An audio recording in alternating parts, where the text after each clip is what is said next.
The Galactic Council chamber was larger than any cathedral ever built by human hands. Its walls were alive with flowing light, shifting in color as alien delegates spoke in their many voices. Hundreds of species sat in tiered rows, each certain of their superiority, each secure in the belief that the galaxy belonged to them. At the very center, the council speaker's voice carried across the chamber. "Humanity," the speaker said, his words translated into thousands of tongues at once, "is a danger to the balance of the stars. They expand too quickly, fight too fiercely, and refuse to accept their place beneath us. We must strike before it is too late." The hall answered with roars, hisses, clicks, and deep vibrations. Species from the farthest edges of known space all agreed. For them, the decision was simple. Earth was a young world, its people reckless and unrefined. In their eyes, humans were not ready to stand among the great civilizations. They were a threat that had to be crushed before their fire spread further. The vote was taken. It was swift, unanimous, and filled with arrogance. The council declared war on Earth. Yet hidden among the delegates, not all were at ease. A small handful of alien envoys whispered warnings. They spoke of the strange resilience of humanity. They told stories of human wars where impossible odds were overcome, where nations destroyed each other and still rose again. They remembered old encounters in the edges of space when human explorers fought pirates and slavers with a ferocity that seemed more like instinct than strategy. But their words were ignored. The council laughed at such fears. What was one small world against the might of a galactic fleet? Humanity had no empire, no allies, and no fleet to rival theirs. To the council, this war was not a risk, but a lesson. Earth would be an example to every other upstart race. Soon, orders spread across the stars. Warships began to gather, fleets moved into position, and invasion plans were written with cold efficiency. In the vastness of space, thousands of alien soldiers prepared for what they believed would be a swift and glorious victory. Meanwhile, on Earth, humanity listened. When the council declared war, human leaders met in silence. There was no panic. There was no denial. The warning had always been there, lingering in the background of their history.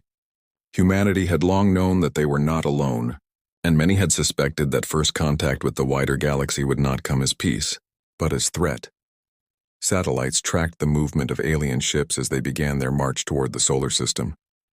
Telescopes captured glimpses of strange silhouettes, massive engines burning through the dark.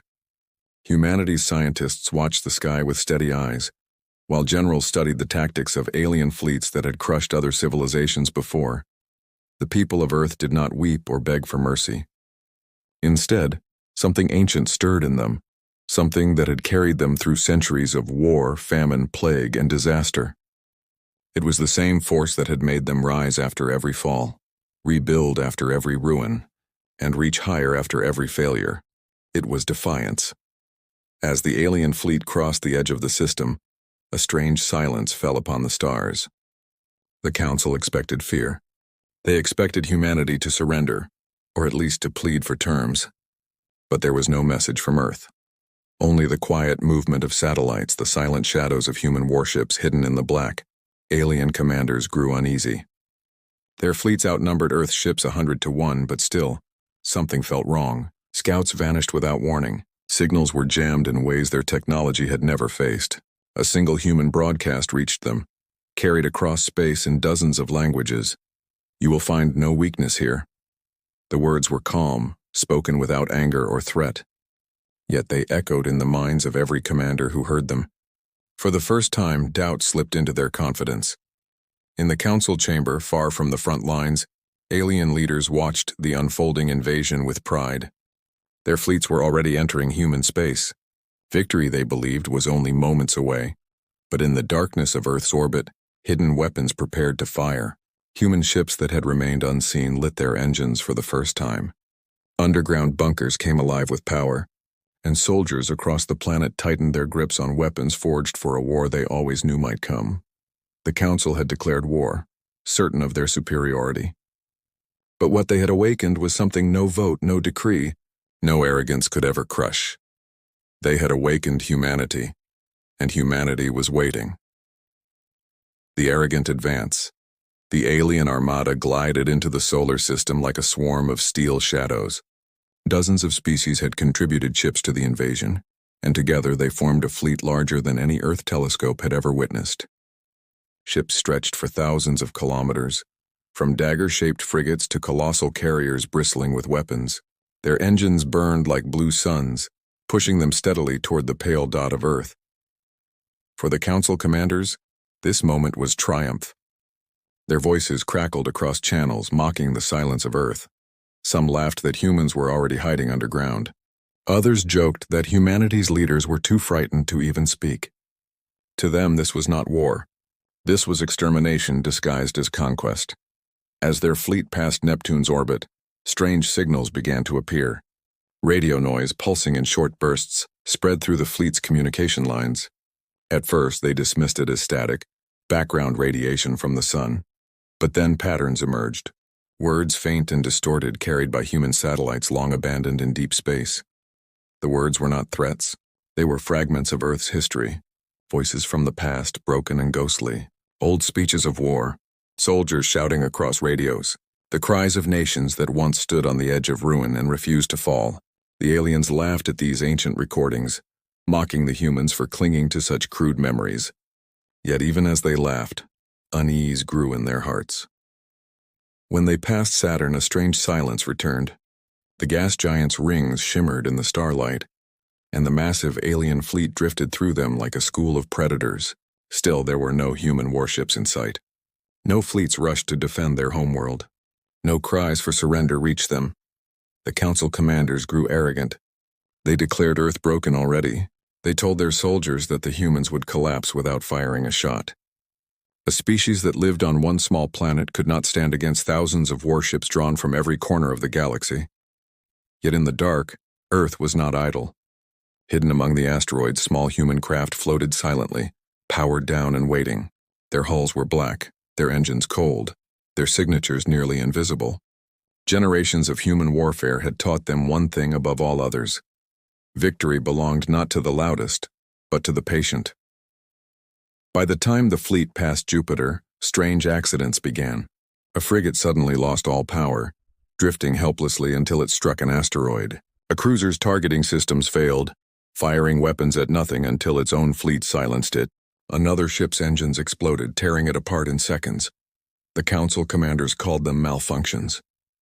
They blamed the chaos of long voyages, the weakness of their engineers. They refused to admit the truth, that human hands had already reached them, sabotaging their war machines from afar. When Earth finally appeared in their view, a small blue world glowing against the darkness, the fleet cheered. Their weapons charged and the order was given to advance. The commanders promised their soldiers swift glory. They promised that Earth would burn before the light of their cannons. But as the alien armada closed the final distance, a strange feeling spread through the fleet. Earth did not tremble. Earth did not call for peace. The humans had waited in silence, and silence itself became a weapon. The first alien bombardment began. Beams of light cut across space, streaking toward Earth's orbit. But before they struck, the void itself erupted. Human warships uncloaked one by one, engines igniting with sudden fury. They had hidden in Earth's shadow, in the black of the moon, in the quiet lanes between satellites.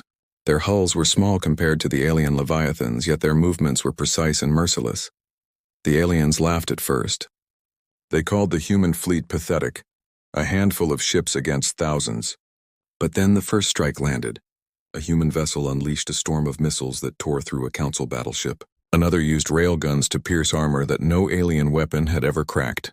Small as they were, the human ships fought like predators striking at the throat. For the first time, the Council's commanders grew quiet. Their laughter died. Their pride dimmed. They realized that this war would not be the easy victory they had promised. Far away in the chamber of the Galactic Council, delegates watched through live feeds. They expected to see Earth crumble. Instead, they saw their fleet stumble. They saw their great warships, symbols of power and dominance, burning in the void. And though Earth was still small, still fragile, the humans were not afraid. They moved with purpose, with strategy, with a fury that was both ancient and new. The arrogant advance had begun to falter. The Council had declared war with confidence, but now, as the first battles unfolded, they began to understand something terrible. Humanity was not waiting to survive. Humanity was waiting to win. Earth's first answer.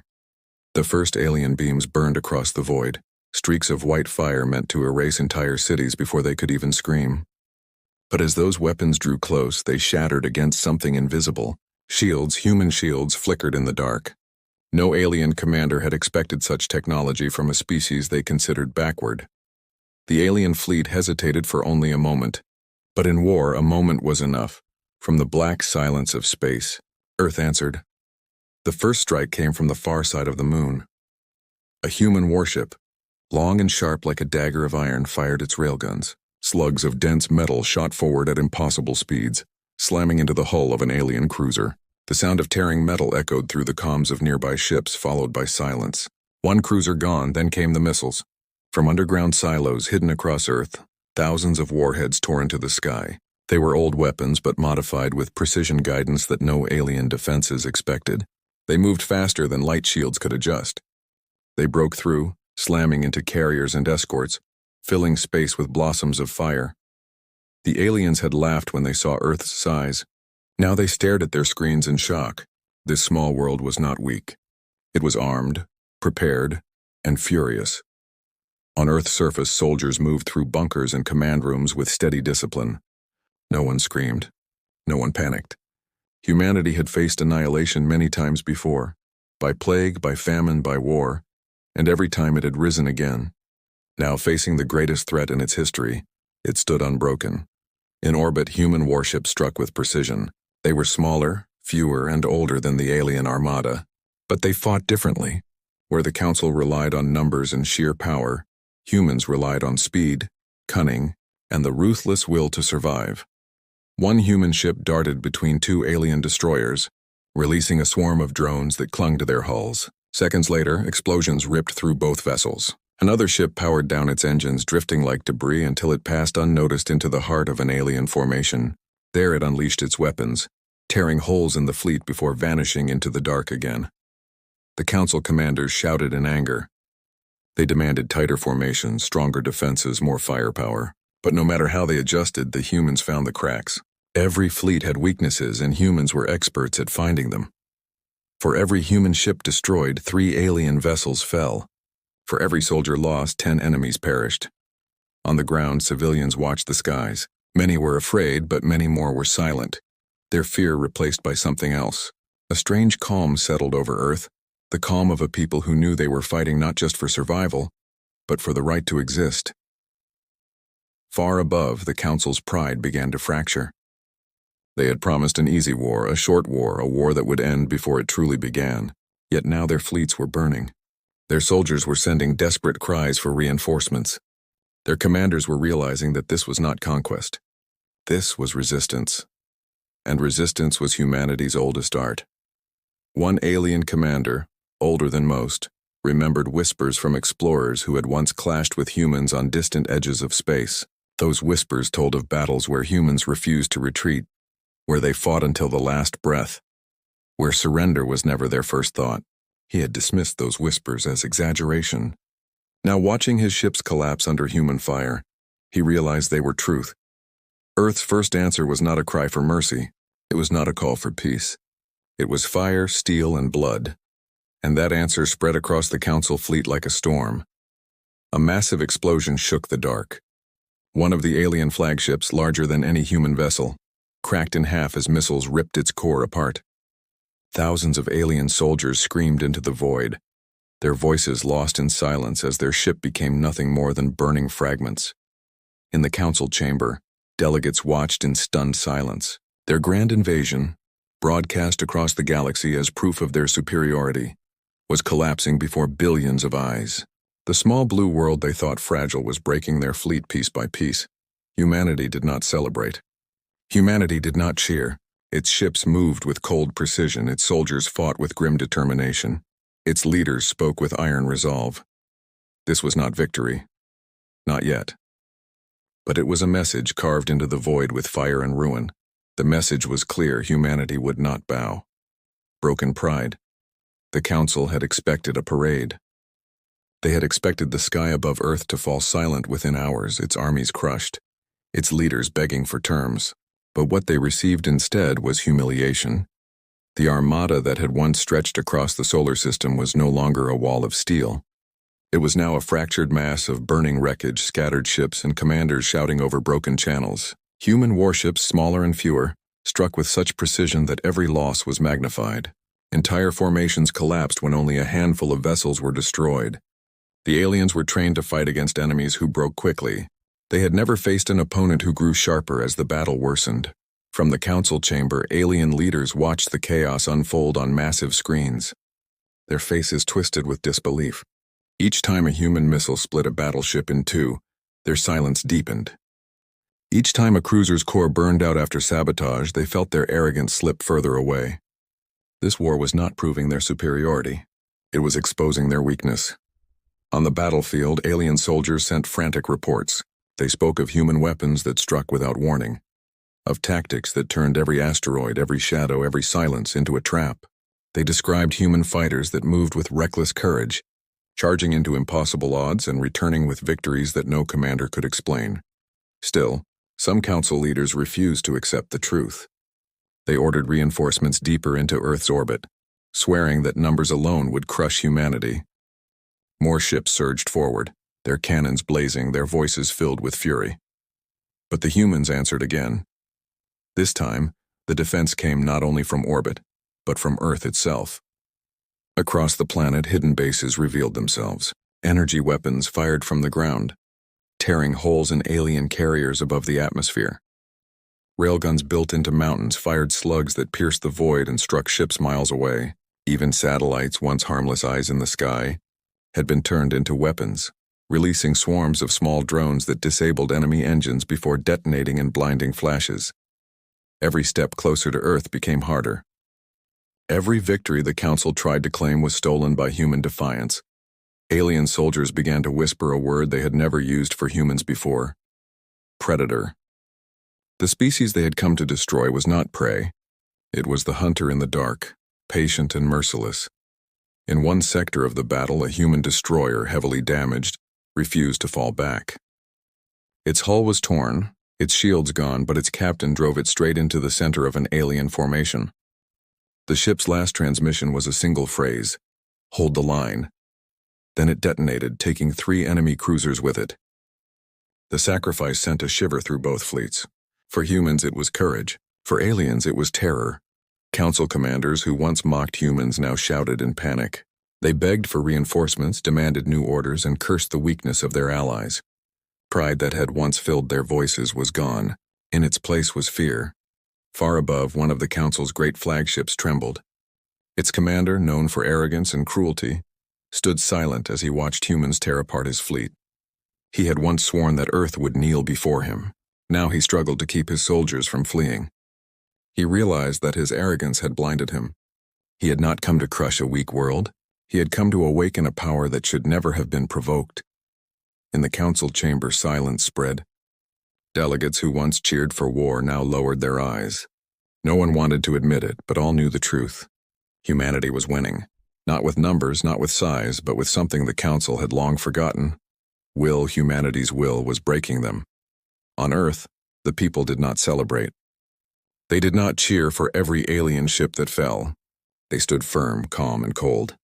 To them, this was not just survival. This was proof. Proof that no council, no empire, no fleet would ever decide their fate. The war was far from over, but already, the council's pride was shattered. The galaxy was watching, and what they saw was not the fall of Earth, but the fall of arrogance. The council had declared war with confidence. But now, as their fleets burned in the skies of a small blue planet, their voices shook. For the first time in centuries, they understood what it meant to face an enemy who refused to break. And as more ships fell, a terrifying thought grew among them. If this was Earth's answer, what would happen when humanity decided to strike back? The reckoning. The wreckage of the Council's fleet drifted through the void like a graveyard. Ships that had once been symbols of galactic power now lay in broken silence, their twisted hulls reflecting the pale light of Earth. Smoke and fire still lingered in orbit, fragments of steel and bone carried endlessly by the pull of gravity. The surviving alien vessels scattered, Some limped toward the edges of the solar system, engines failing, hulls torn apart. Others fled in silence, abandoning their comrades to the cold dark. The commanders who had once boasted of swift victory now gave orders with trembling voices. Retreat had become their only hope. Human warships did not pursue immediately. They held their positions, forming a shield around Earth, watching as the remnants of the invaders crawled away. It was not mercy. It was a message. The humans wanted the galaxy to see this moment, to understand it, to remember it. They wanted the survivors to carry the story back to their council chambers, to their homes, to every corner of the stars. Earth had been declared weak. Earth had been judged unworthy. Earth had been chosen as an example. Now Earth had become a warning. On the ground, humanity stood united. Nations that had once divided themselves now shared one truth. They had faced the greatest armada the galaxy could assemble, and they had not fallen. Cities raised their banners not in celebration, but in defiance. Their skies were scarred, their soldiers buried, but their spirit was untouched. In orbit, human commanders spoke little. Their orders were sharp, efficient, without emotion. The battle was not an end, it was a beginning. Humanity had revealed itself to the galaxy, and there would be no turning back. The council chamber, once a place of arrogance, was silent. Delegates whispered in shame, unable to meet each other's eyes. The proud species that had declared war now struggled with fear they had never known. Their fleets had failed. Their pride had shattered. And the humans, the very people they had mocked as primitive, had shown them what true power looked like. The speaker of the council tried to speak, but his voice faltered. Every delegate knew the truth even before he admitted it. The council had made the greatest mistake in its long history. They had underestimated a species that never surrendered, never yielded, never broke. Whispers spread across the chamber. Some spoke of peace, others of fear. A few, still clinging to arrogance, called for another war, but their voices were drowned out. The memory of burning fleets silenced them. No one wanted to face humanity again. Among the survivors who returned from the battlefield, terror spread faster than any command.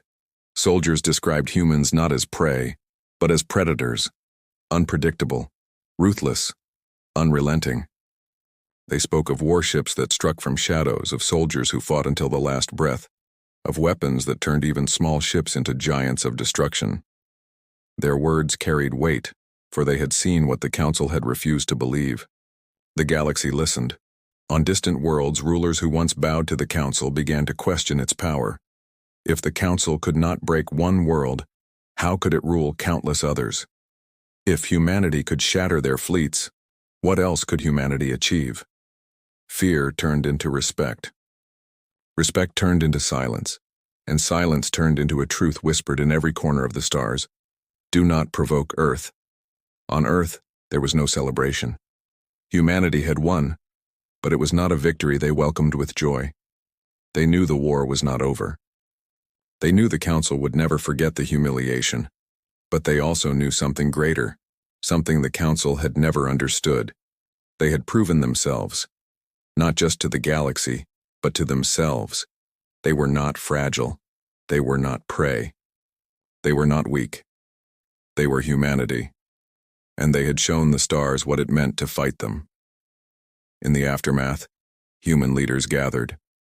Their voices were calm, steady, and cold. They spoke of rebuilding, of preparing, of watching the skies. No one dared to speak of peace as if it were guaranteed. They had lived too long with history to believe such lies. But there was pride, not arrogance, but pride. Pride in survival, pride in defiance, pride in the knowledge that they had faced the greatest threat and answered it with unshakable strength. The council had declared war, expecting Earth to bow. Instead, they left broken, carrying scars that would never heal. The reckoning was complete. The galaxy would never look at humanity the same way again, and in the silent dark of space, Earth's ships continued to wait, their weapons ready, their eyes watching. For humanity knew the truth better than any council delegate. better than any fleeing soldier, better than any frightened ruler. The war was not the end. It was only the beginning.